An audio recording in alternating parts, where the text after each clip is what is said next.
Welcome to another episode of Real Talk with Real Men. I'm your host, Josh McGlawn. Skip all those intros, Steadfast, etc. Another special show we got today.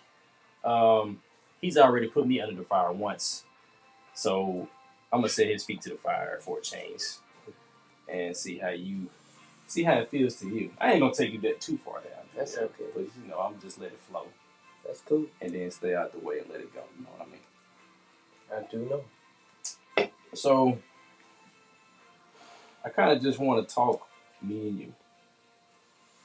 We grew up together, same age, pretty much. Dark skin, light skin brother from another Black and mother. Mild. There you go. That was our rap group. But not a lot of people understand you. You're not a complicated guy. But today, a lot of people don't understand you. I get it. And you get it. And most importantly, the man gets it. But really just want to touch on your journey and what brought you here. Marquel T. Smith, Joshua T. McGlawn. Sit down. Who is Marquel Smith? Well, it took me a long time to figure it out because I was trying to be something else. Mm-hmm. But I'm a man of God, prophet to the nation. It was declared over my life from a child. A lot of people don't understand that, but when it's over, they might understand a little bit more. You don't have no choice. Yeah. Then some people probably not gonna want to understand, but it's okay for those who will listen. The journey, Marquel T. Smith is, always that person. Mm-hmm. But from the beginning, a lot of people don't know the transitions gone through. You were a little snotty nosed kid, like bad, real bad. And, came up to a knucklehead, young kid, was a little small, then fat, and then skinny, and now buff. They don't really understand that transition. I get it. Take my head back, man. I understand. They don't really understand what that transition was like. Mm-hmm. Go through a little bit of how you came from that little snotty-nosed kid to who you are right now. We're not going to talk about Steadfast yet. Okay. We're just going to kind of get a gradual transition. Okay, well, first of all, I am a human being. And just a little snotty, selfish, spoiled brat, church kid. Church boy. PK. Yeah, pastor's great. Pastor kid. So that's how it worked. And I just really grew up in church. So church is all I know. And coming up through the years, turn to God for any issue. We're not talking about Steadfast yet, though. Not yet. So you got all these endeavors in life that happen in between this Marquel T. Smith. And we go through, we're not even really thinking about daddy yet because we got a stepdad here. So, everything's good. In life, people go through stuff. People don't have anything happen to them until it's a traumatic moment. And I had everything I could think of. I just didn't look like what I should look like. I was basing if we're going to be honest, I looked up to you. I wanted to be Josh McGlawn. That's what I wanted to be coming up. And you would, took me in and bro, your hand-me-down shoes. It was the world to me, bro. And it's just like you always, out of all these years, we this is me being honest. We did all this in between there, so I always had a brother. And then turned 14. The man I know his father leaves. Told me he'll never leave. So now we ain't talking about Steadfast yet. I'm grasping for that. Yeah. Now I'm in this place where, so if this not my dad, why am I here? Like what's going on? Like And then that's when traumatic incidents started to happen. I turned to God to everything growing up, because that's what I was told. Mm-hmm. Just turn to God. Turn to God. But when you get in a place where you semi-grown, and can't nobody understand what's going on in here, the devil was talking too. Oh yeah. So as he was talking, I was just, like my homeboy said, you got God on this side and the devil on this side. God will say something, but I'm not really comprehending that God's not the author of confusion. Because on this ear, I'm hearing good stuff, but over here, yeah, you need to be mad.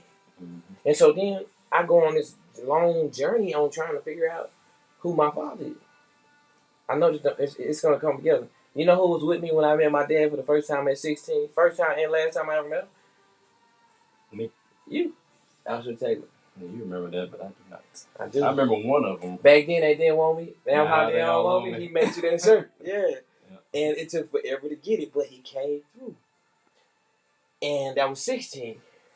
And see, a crucial point in life, 16 to 18, there needs to be a man there. On the cusp of man. With some time, on the cusp of man, there needs to be a man there to bridge or at least show me something. Because all I know is mama. Mama's going to be nurturing. Mm-hmm. She ain't a man. Yeah, but no kid. Yeah. And then, you come through life and that's 16. So now I'm mad. Now I'm trying to figure out all of this on my own. And I'm having this war in my head. Because, the battleground is right here first. Mm-hmm.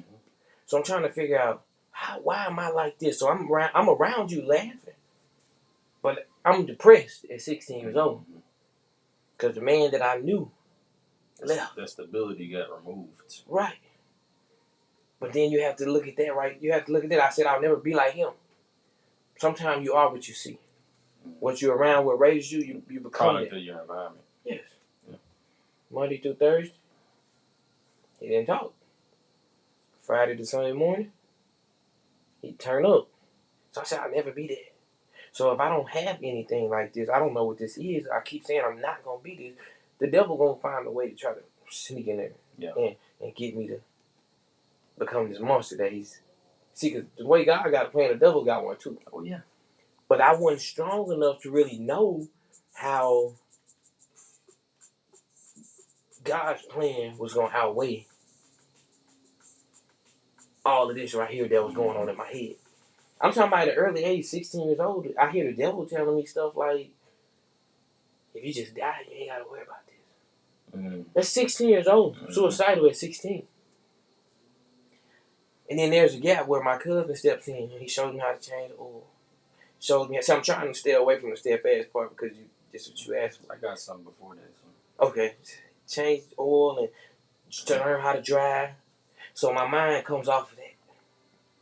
My mind's away from that now because I got somebody. He's my cousin, but he's really my uncle because that's my grandmother's sister's. He was the father figure that came and stepped in for you. Yeah, for me.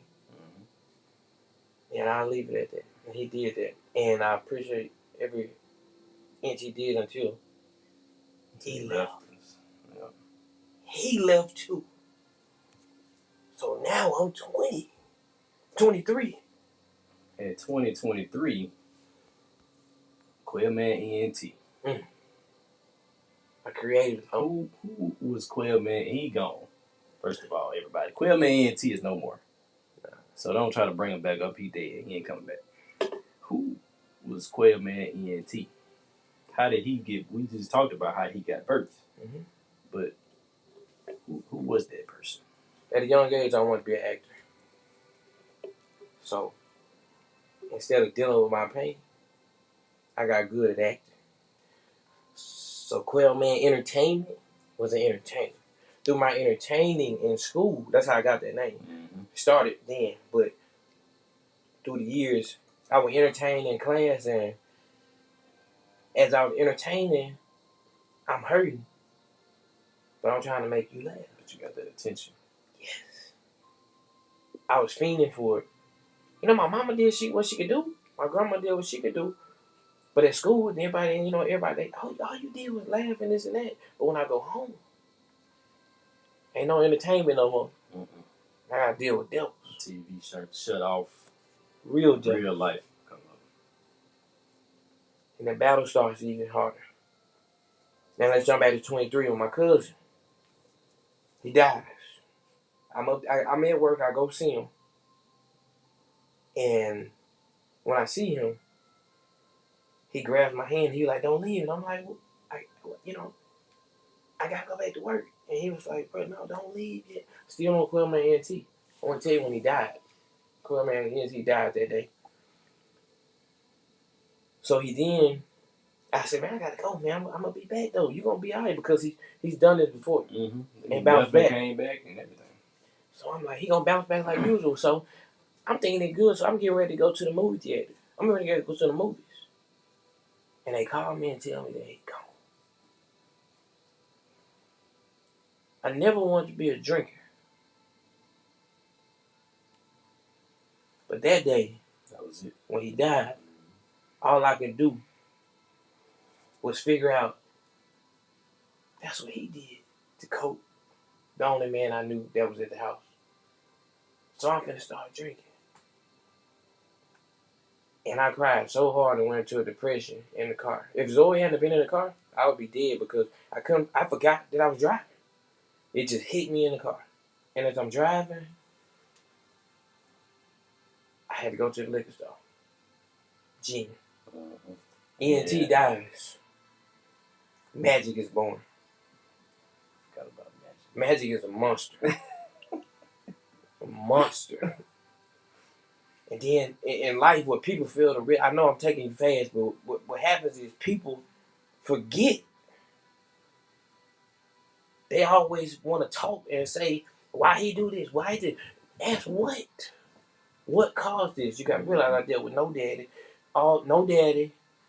My mama, I see her, when he leave, I see her go down and cry. She never let me see her, but I heard her.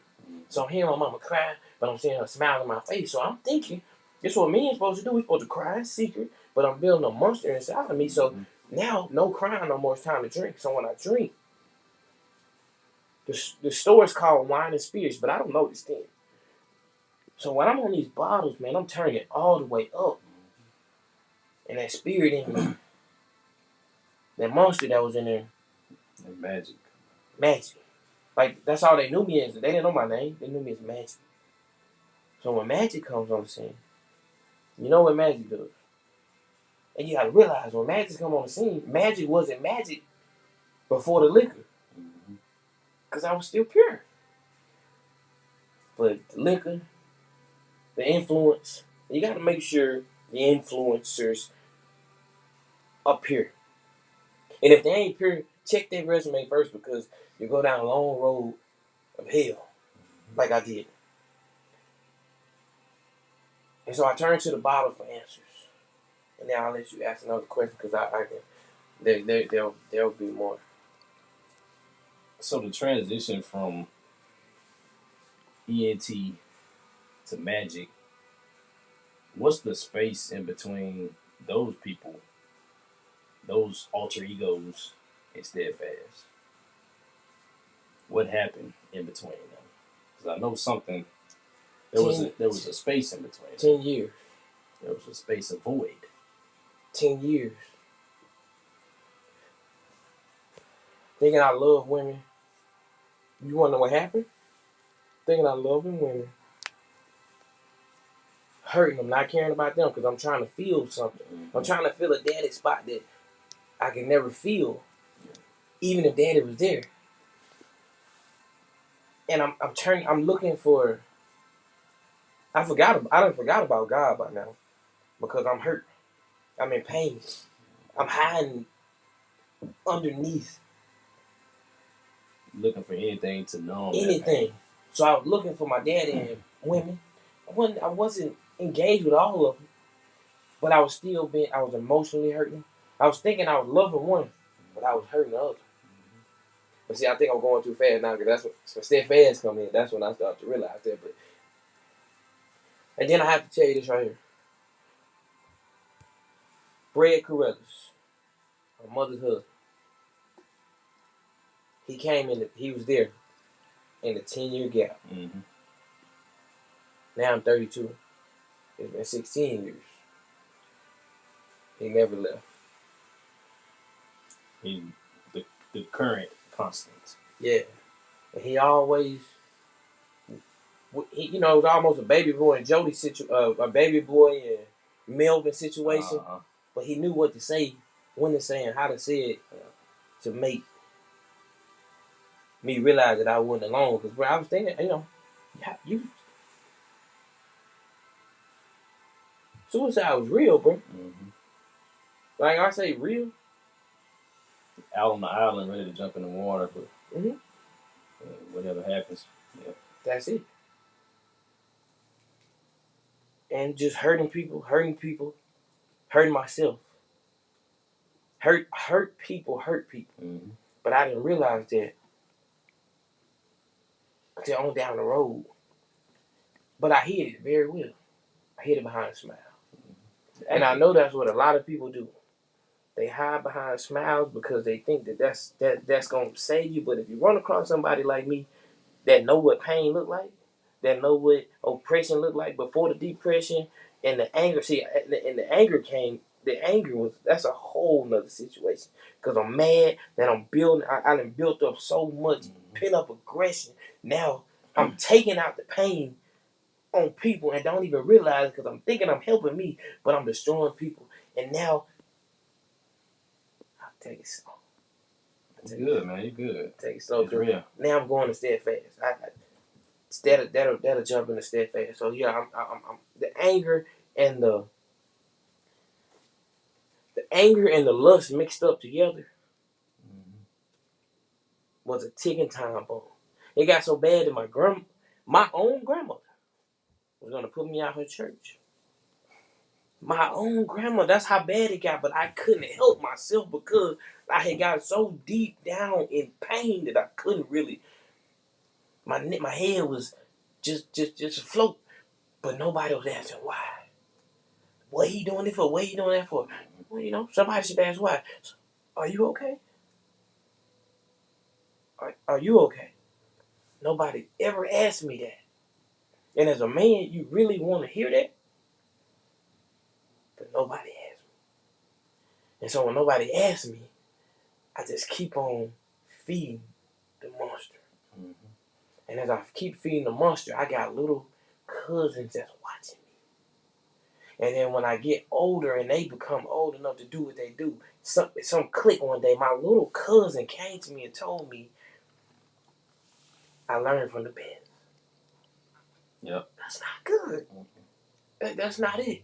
And I don't want nobody to think that that's the key to be big and bad and try to be a player and be all. No, it ain't worth that. Because in the end, I got to pay for it. I take responsibility for some of that.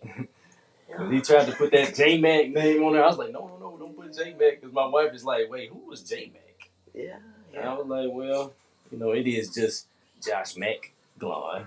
But J-Mac was a different story, too. Like, and I, not even thinking about, because we got you and my nephews, your cousins. Yes. We all in this circle. And everybody's watching me. Mm-hmm. I'm not thinking about that I'm the oldest and they're going to be watching me and I'm the uncle and the big cousin. I'm just thinking about we all brothers. So I'm doing the same stuff. Like you said, hurt people. We're not even knowing that we feeding off. I'm spilling over to y'all. Mm-hmm. And like you said, you learn from the best, unfortunately. But when I got to a place where I was like, okay, J-Mac got to go. He got to die. And I had to bury him. No return.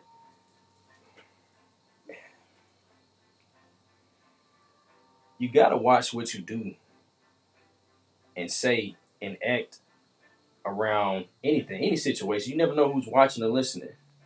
You might not even have kids, but you have a little brother, sister, a little cousin, nephew, niece, something. Somebody's watching you. You gotta be careful with what you do and what you say now, especially nowadays. Man, they'll catch you on the phone in a minute, man. They'll catch you on recording. And you get blasted. You're like, dang, is that me? And we didn't have, social media as big back then. But the most important thing is y'all was watching me. Y'all watching me. Yeah. And I'm so glad that y'all watching now. Yep. I look up to you now sometimes. I'm like, man, he is doing like, I ain't trying to be Steadfast because I ain't never be that. Because that's you. It's your mantle. But I do respect that mantle that you took up. Because everybody don't think, oh, he just trying to be all spiritual and holy.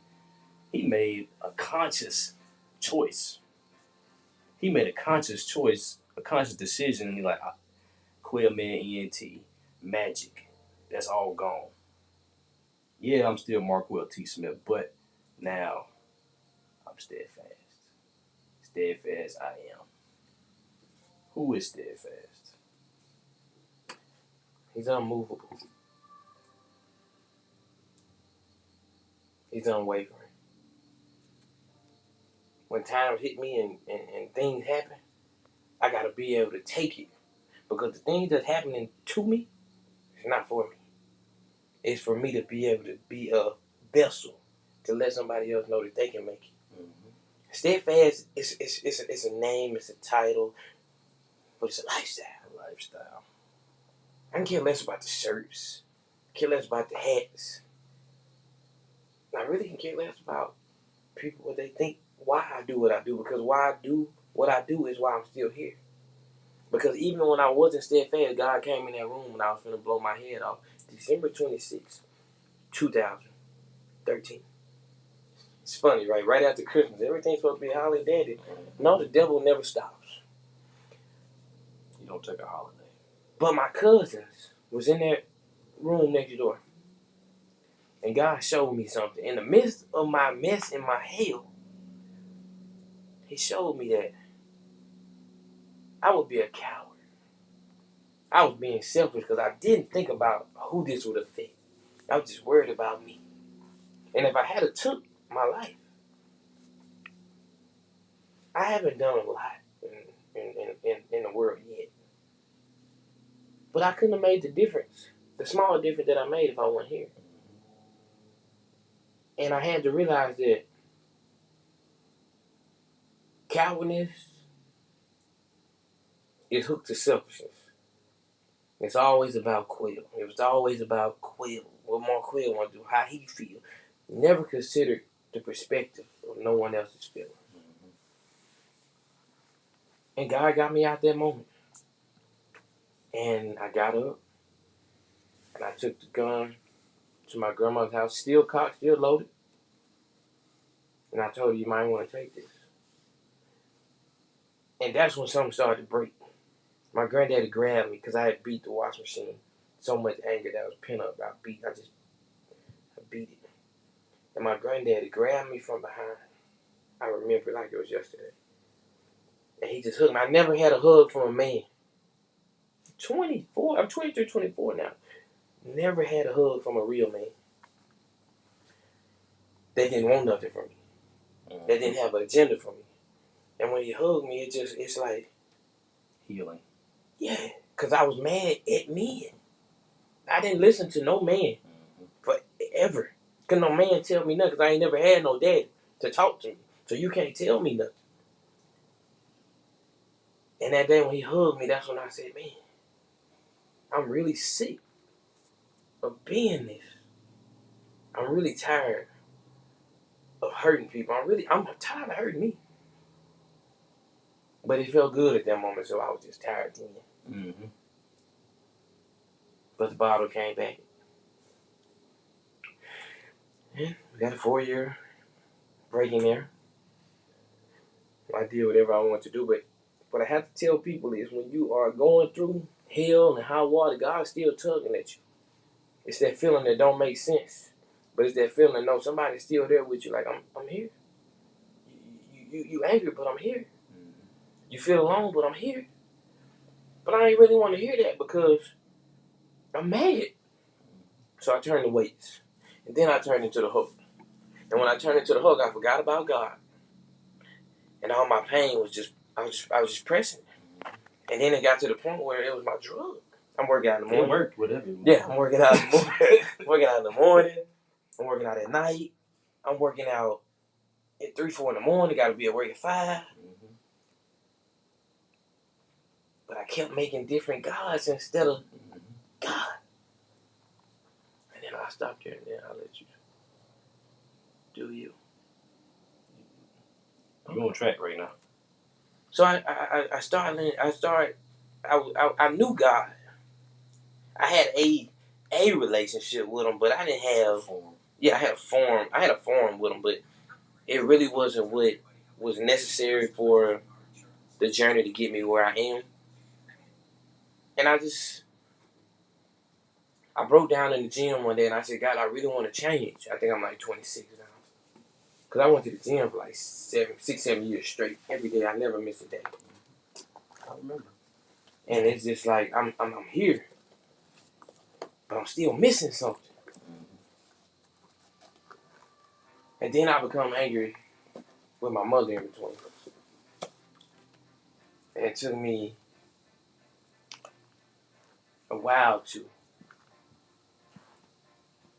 realize it because I was just on surface problems instead of internal heart problems. The deep down stuff. That's that iceberg we talked about. Yeah. There's that anger on the tip. Yeah. And all this other stuff at the bottom underneath it. My mama, the woman that brought me here, I resented her because the devil made me think that it was her fault that he didn't want me. My dad. Timothy Dwayne Brown, if you ever see this, I love you with everything in me. But I understand. And I went back and I played these things, and one day God had to. I'm still on the course of Steadfast because 28 is when it happened. So I'm 26 now, and I'm saying mad at my mother because my daddy when I'm talking, I'm communicating with him, but he telling me what he telling me, and then you ain't never tell me that. So then I had to sit down. And I'm holding this in for 2 years. I didn't tell her that he told me.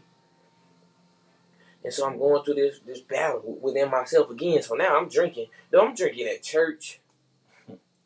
I ain't up nowhere none. I was still dancing. I ain't gonna lie to you, I was. But how many people got their own issues and still get up and do what they do? I'm just one that owning up to do it. I'm owning up to my mistakes. And I wasn't drinking in church, but I would have a bottle of Gatorade and I have a shot in them because that's the only way I can cope. I was a functioning alcoholic because that's the only thing that I thought that could help me pass because I didn't have to feel the pressures of life. I didn't have to deal with what was there because I was immersing it under the alcohol. But let me tell y'all about that alcohol. The alcohol will fool you. The alcohol will make you think that you over what you over until it subsides. And when it subsides and the bottom of the bottle is gone and all you see is the bottom of the glass in life, and see, I'm playing with you. You understand that? It's never the devil wants you. When you get ready to keep fighting and keep pushing, you're going to still try to stretch you so you can't come out. And see, what I did was, I started to realize that every time I get hurt, every time I get mad, the devil tries to come in and try to tell me, go drink, you're going to feel better. Now, when you get done drinking, whatever your drug is, alcohol, drugs, pills, I was a muscle relaxer too. I popped those too because I didn't want to feel anything. Yeah, I know you probably like, oh, Quill did that? Yeah, I was hurt. I was dealing with so much, but I had to keep smiling because my grandmother preacher. I'm a preacher's kid. I'm dancing. And in the midst of my messed up, God still used me to minister to people. And I wanted to change, but I couldn't come out. I couldn't give it up. And when I'm on the liquor, my lust is on fire. And I gotta find somebody. And it got real bad.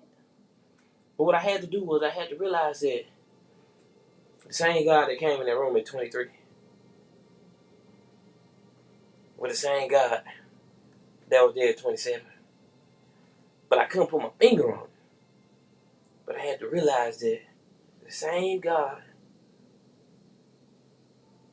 that told me that I was selfish was telling me that I could change, because everybody around me, they were talking about me, but they weren't trying to help me.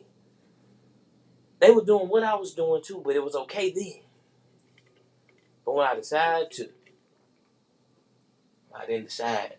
I got caught. I got exposed. And I got caught up. And I shouldn't have. I should have just went to play basketball. But I didn't. What I decided was, I'm just gonna be here because I'm tired. I'm sleeping. But remember, the devil knows you too. Mm-hmm. He knows what makes you be still. He knows what makes you click. He knows what makes you feel macho. That day I hurt somebody to the core. Actually, I hurt 2 people to the core. I beat myself up for years about that. But when I got exposed and I'm sitting there talking to God, I go down on my knees right there, January 17th, 2018. Yeah. Give or take. Yeah, give or take. It was the 17th though, I know that. I got on my knees and I said, God, I cannot do this cycle no more. I'm tired. And so you ain't gonna never quit until you tired. You can keep fighting, keep doing your thing all you want. But until you get tired, oh, Blinkfield, until you get tired, it ain't gonna work. You'll be sick and tired of being sick and tired. Man. And I wanted to change, but I didn't know how. I didn't think I could ever change because I listened to so many people. You ain't no good. You a dog. You just like, it's in your blood. You do this, you do that. And so I believed what people were telling me. You got to be careful who you listen to. You have to. You can be around it and they're talking about it and it's just pouring into you. If you keep hearing that same thing over and over, it can get into your spirit. And then you start thinking about, well, maybe they all right. Maybe they're right. This is who I am. This is who I am. How did you realize that that's not who you were? You knew deep down inside there was something greater for you. That you wasn't gonna hurt always. You wasn't gonna always have to deal with stuff this way. 28 years old. Father's Day. I got up. And I knew I was finna become a father. And I didn't want the generational curse to pass over. And I wanted to give my son what I didn't have, but I was doing it for the wrong reason in my mind. That's right. Instead of acting or being what I wanted, be the father he needs. Mm-hmm. So I had issues. And I needed to deal with every single issue. All the way down to when I talk about the alcohol and the lust and all that, you have to go back to where I had around, friends around the family, but I was touched. But it was a woman. And what I knew was wrong felt right after a while. So then the devil, you chasing after what you feeling all the time. And so I'm here for a purpose, guys. So I want you to know that you have to be careful what you let into your ear gates, your eye gates, because that's messing with your soul. And I had to go all the way back to the root cause of why all this started, to be able to be the man that I am today. And I did it right there. I have a picture somewhere, but I have a picture of me on the floor. And I told God that I was done. But let me tell you, when you get tired and you're done, forget about people. Because people are always going to say what they want to say. Especially if you leave them where they are. And you were once with them. And the quote today earlier. People only doubt you because they know that they don't have the strength or the will to even do what you're trying to do. It's still a fight every day. There's nothing that just you're steadfast, you do this. No, I had to believe it. And your mother was the one that told me about it. Your mother called me. She said, I'm calling you steadfast. I don't know what that means. I've been in church. I just hear scriptures. I know scriptures from hearing them my whole life. Steadfast. I ain't never heard that. Something totally different. Yeah. And she told me, and I took what she told me. I took it, and I started to break it down. And I started to really see, like, what does this word really mean? Can I even be that? Yeah. I've been this messed up for so long. But then I realized that God had already died for my sins already. And he died for yours too. That's why he got on the cross. And it took then, I heard it my whole life, but it took then to really get a visual. Like, this man did all of this for us. And then when he died and did all that dying, all the thorn, all his guts and stuff hanging out, he did that for me. So if he think I'm that special, I can do this. Stop drinking cold turkey. When I say cold turkey, the day I found out my son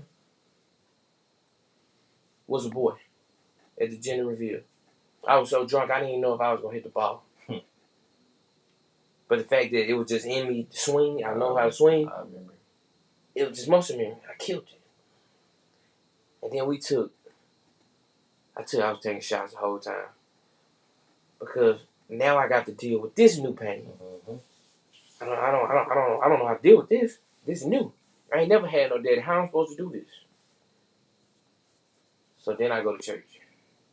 My auntie's 20th love sister anniversary. And I felt like everybody knew I was drunk. I just felt like, oh, they just look at me, they know. They know. And God said, let it go. I had took the last 2 shots before I even went in church. I got a picture of those 2 shots. And they changed my life. Because I had to go and I got exposed to want to change. And God exposed me in the church to let me know that I was really changing. And I couldn't fake and pretend to be who I was trying to be behind the paint. So then he took dancing away from me. And then he wanted me to talk. See, I thought I could hide behind miming because I got paint on me. And God just started to tear me down and everything. So I was like, God, dude, you want to do this? I'm down. And that's when Steadfast was born. I took the definition and I turned it into a lifestyle. Was it easy? Is it easy? No. But I made it happen. And now I'm in a place now where I usually say I'm in a dark place. I'm in a dying place. Mm-hmm.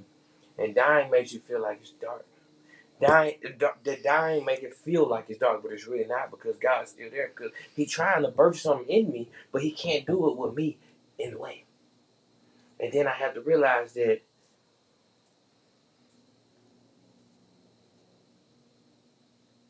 to prosper or to keep striving, to do something different, you can't do what you always done. So now I got to learn patience. Now I got to be able to have peace.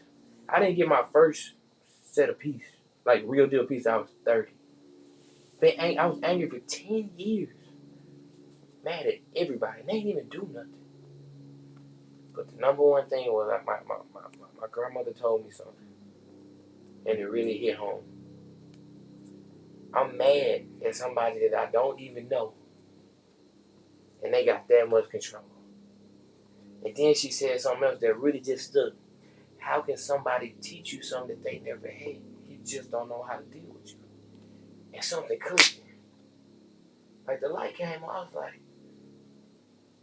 okay, so now I got to deal with this. But when I'm dealing with that, now I got to go back to all these soul ties that I done got tied up to. Mm-hmm. And I done picked up all their problems. And now I got them. Because I'm soul tied. I don't know if you guys know what soul ties are. But soul ties are when you don't always have to be physically or lay with people, but when you lay with people, and how I notice this, because I'll be doing this and doing that over here, come here, and then I'll say something like, "Oh, she," in my head, not out loud, because I wasn't foolish. "Oh, she acting like her," because it's a soul tie. I bought a soul tie into my tie that I was already tied to another soul, and I was playing game. I was playing with games that I was playing games that shouldn't even play with, because when you play with that right there, you're going into the kingdom being entangled. Yes, entangled. That's it right there. Like they talk about Will Smith and Jada. Entanglement. It's real for real. That's real. But this was with my soul. So then I had to go in there, had to break all of those barriers down to be able to become free. Free of pain. And then I ain't even we ain't got that much time, but pornography was in there. That's part of the lust. It all started from one picture. It got so bad that I saw a picture, and the picture was what I was thinking in my head. That's all I needed to see. That's how I had a problem. It was in there. It was. Yeah, I had a real. It was so familiar. Yeah, it was easy. Yeah, I had a real problem, man. Nobody, and look, once again, nobody was asking, "Are you okay? Are you okay? Are you good? Are you good?" No. So I'm doing this in the dark, coming in the light, acting like everything right. I knew I was wrong. I never pretended, but nobody ever just checked. And so what I do now is with young men and women too. You gotta ask everybody, "Are you okay?" Because you can't hide behind a smile with me, because I know I know how detrimental that is behind the smile. Mm-hmm. So when I came full-fledged, steadfast, don't mean I ain't make mistakes. I just started to think before I acted. Change the way you thought. Mm-hmm. Because when you change, see, it all starts in your mind. When you change your thinking, everything else falls in place. And when I started to change my thoughts, and what you have to do is when the thought comes, you got to cast it. Mm-hmm. Your dad, I call him my godfather. All I do is tell him. When he said, I seen him one day, he was talking. He said, "No," just out the blue. I like, "No, what?" I say. He was like, "No, I had to cast that thought." I was like, "Okay, so now, any little thought that comes, I'm casting it." Mm-hmm. And now, I have a 3-year-old, and every time I see him, I heal. But see, God knew this before the foundations, that I had to go through all of this to get me where He wants me. Mm-hmm. And see, when He put you through some pain, and when He put you through turmoil, He putting you there because He's trying to take you to the next level. Mm-hmm. And I didn't get that to now. And I ain't emotional. I'm just passionate. And it's like, I think I done cried so much, I don't got no more tears. They in there somewhere. Yeah, they in there somewhere. But it's like, things happening now in my life, and I'm laying in my room, I'm crying, and I'm just so sick and sad. And then I realized that COVID didn't kill me. COVID killed a lot of people. COVID tried to take my mother out, my grandmother out, and it took numerous of people around out. But it didn't kill me. But I remember I asked God if He would let me see better. Mm-hmm. I remember I asked God if I said, what you asked. Yes. I said, "God, I really want to do this." Yeah, I'm asking under pressure now because, God, I'm hurt. I don't know what they'll feel like, but I feel like I was close. I feel like at any moment I could just fall off into a slip away and be gone. And I felt like that would work, but then I had to realize that God's still with me in this room. Mm-hmm. In the hospital room, my grandma at the same time, in the room with my mama at the same time, and my granddaddy and Zoe, all of us at the same time. He's with us all. So then I had to realize that if He can get me out of this, mm-hmm, He can get me out of anything. So when He started to pull me,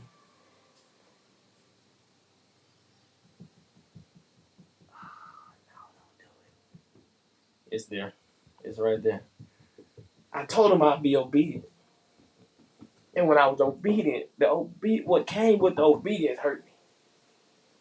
But it hurt other people too. But when you tell God you would do it, you gotta let Him have it, because sometimes the obedience, what you are being obedient for, He want to show you what you can't see because you quiet, because you don't really want to see the truth because you're in denial. But when you really be obedient and you hold and you stay steadfast in what he say, because you know he done brought me out of all these other hardships, why he can't bring me out of this one? And even if the obedience factor never connects again, I know I did what I was supposed to at that time. And if you on the other side of the outside looking in, you can't tell me what you think because you don't know what I've been through to get where I'm at. And I done been through way too much to let your opinion and your background and what you're doing right now, you can't give me no answer. You can't tell me you understand because you don't. In between me and God, I asked for something. And he showed me. He gave it to you.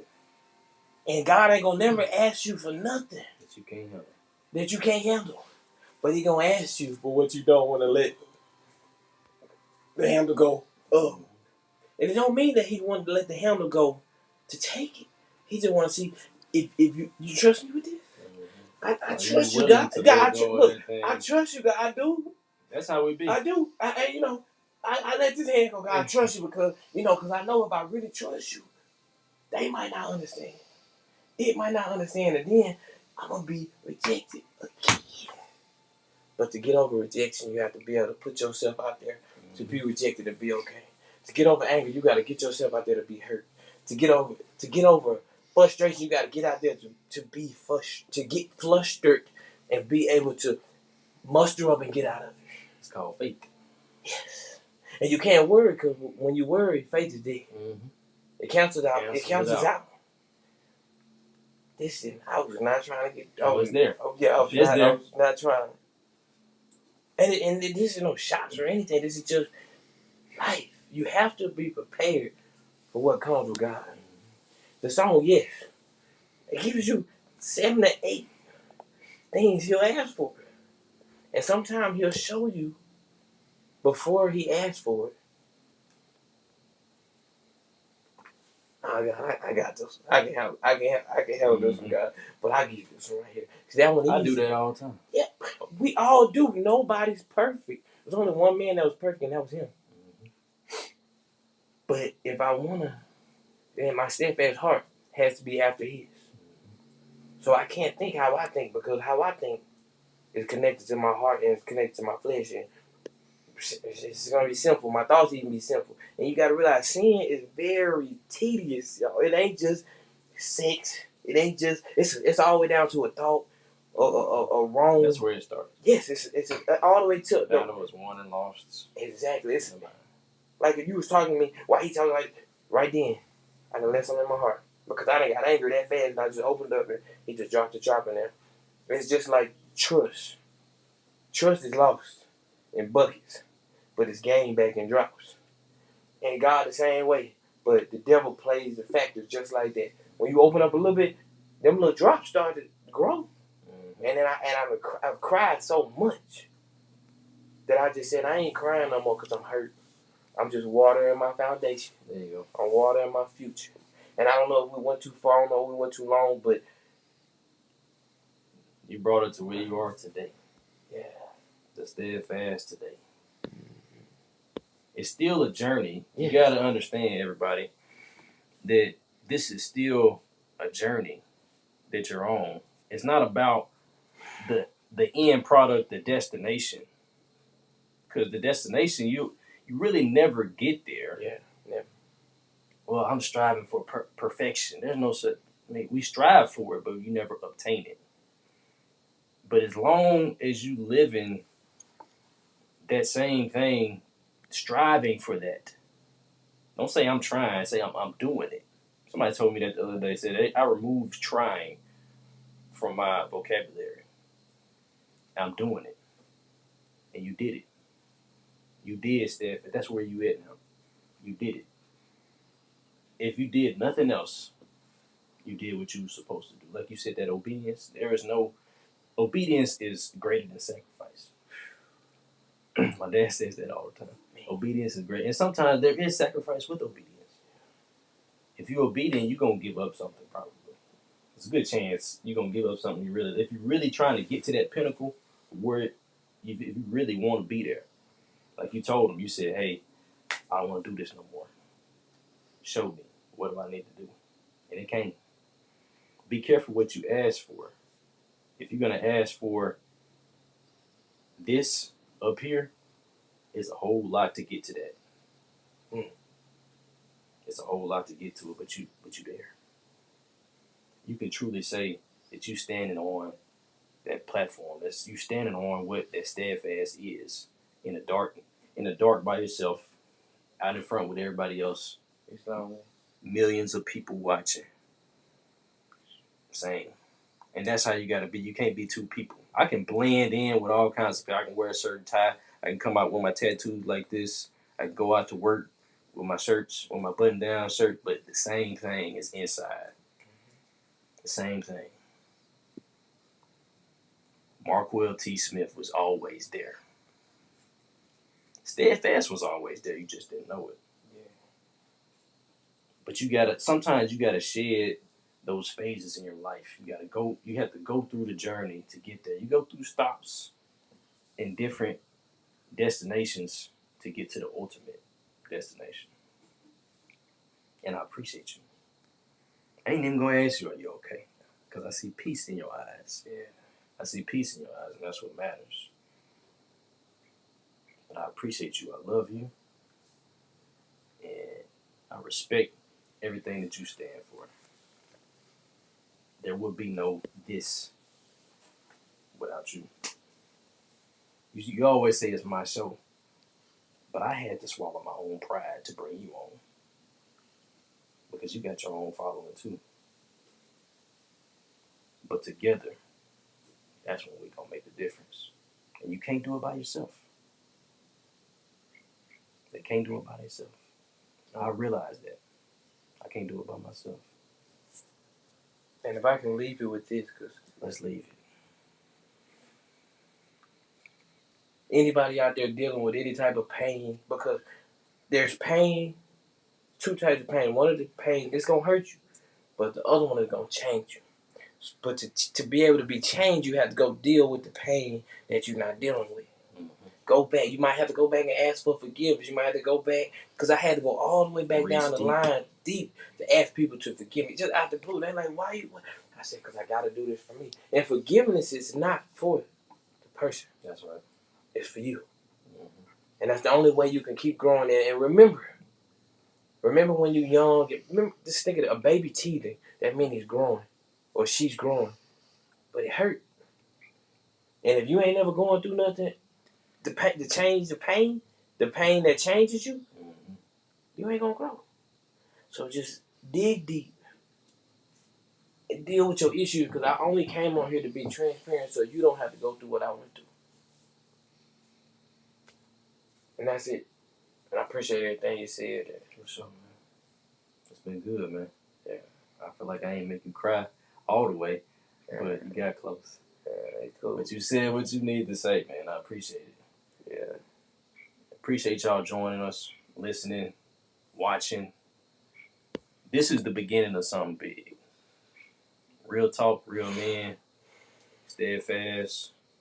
Josh McGlone. Take care of yourselves. Take care of each other. And always keep it real. Peace.